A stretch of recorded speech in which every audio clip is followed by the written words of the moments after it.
عشق کیوں ہوتا ہے؟ ایک بار حضرت امام جعفر صادق علیہ السلام سے کسی نے پوچھا عشق کیوں ہوتا ہے؟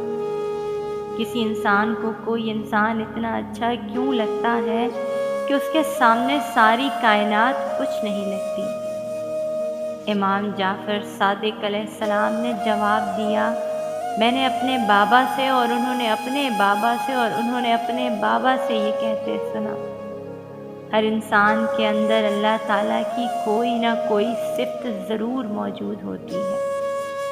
کوئی رحم دل ہوتا ہے، کوئی سخی ہوتا ہے تو کوئی عادل ہوتا ہے، کوئی شجاع ہوتا ہے۔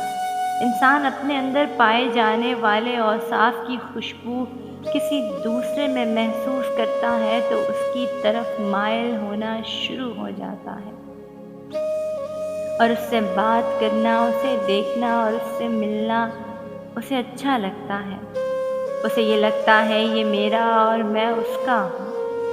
دراصل وہ خود کو اس میں اور اپنے آپ میں اس کو دیکھتا ہے اور ہر جگہ اس کی کمی کو محسوس کرتا ہے اور وہ چاہتا ہے کہ وہ ہر پل مجھ سے راضی رہے۔